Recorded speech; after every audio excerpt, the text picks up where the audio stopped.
श्री कर्पूरी ठाकुर मरणोपरांत उनके पुत्र श्री रामनाथ ठाकुर।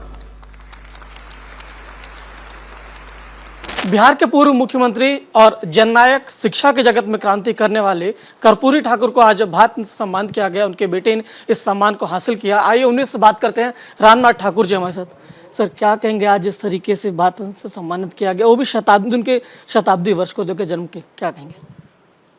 मैं बहुत खुश हूँ।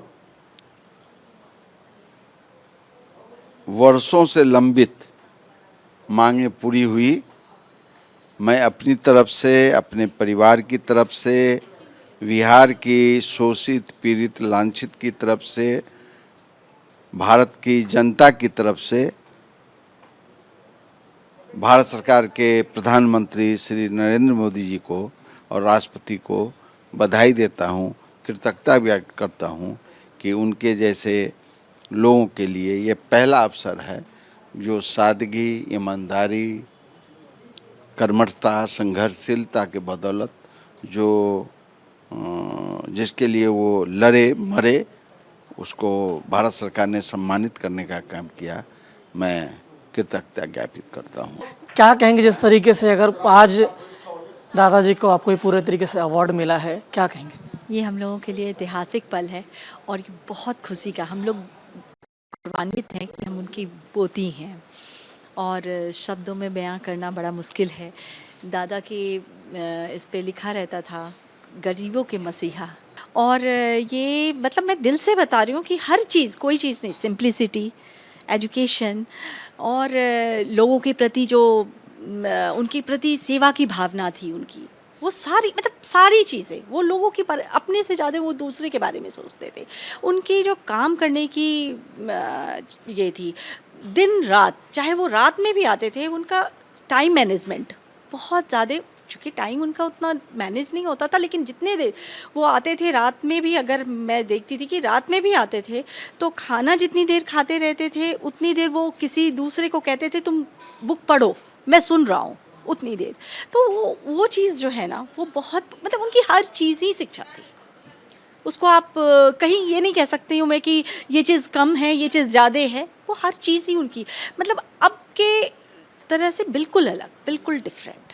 और मतलब आज वो सारी चीज़ें एक इतना बड़ा तोहफा लाने के लिए हो गया, तो ये बहुत बड़ी चीज़ है। और हम लोगों को मतलब वाकई में उनको उनके जीन से ही आया। मैं तो रोज़ देखती थी उनको।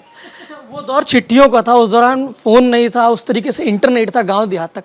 तो उन चिट्ठियों के दौरान, क्योंकि घरों में उस दौरान चिट्ठियाँ आती होंगी, लोग मिलने आते होंगे, तो कोई ऐसा किस्सा, कोई ऐसी बातें जो आपको याद आती है और लगता है हाँ यार क्या बात है? नहीं, हमारे यहाँ लैंडलाइन हुआ करता था, लेकिन चिट्ठियाँ हमें तो नहीं, हमने जो कागज़ पत्र आते थे वो कई दफ़ा रहा होगा ना कि यार कुछ है इसमें।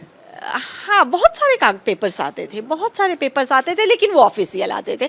वैसी कोई चीज़ कुतूहल होता था बचपन में। हाँ, बचपन में वैसे हम लोगों को नहीं था, हमारा घर ऊपर था, तो वो ऑफिस से बिल्कुल हम लोगों फैमिली को बिल्कुल अलग रखे थे।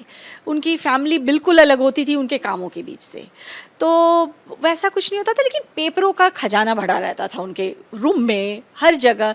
मतलब उनके लिए उनके जीवन में पेपर के अलावा कुछ होता ही नहीं था।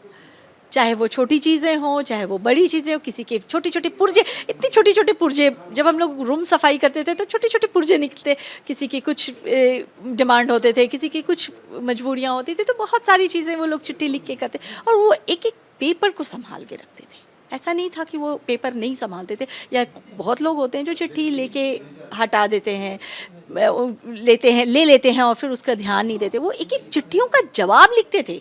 उस टाइम पोस्ट कार्ड आता था, तो वो एक एक चिट्ठियों का जवाब लिखवाते थे और उनको देते थे। मुझे याद है कि कई बार कई बच्चों का आता था, कि छोटी थी मैं, लेकिन कई बच्चों का आता था मेरे पास पढ़ने के लिए पैसे नहीं है, दादा उनको भी देते थे, पोस्ट कार्ड पे लिखवा के और फिर भेजते थे उनके लिए पैसे।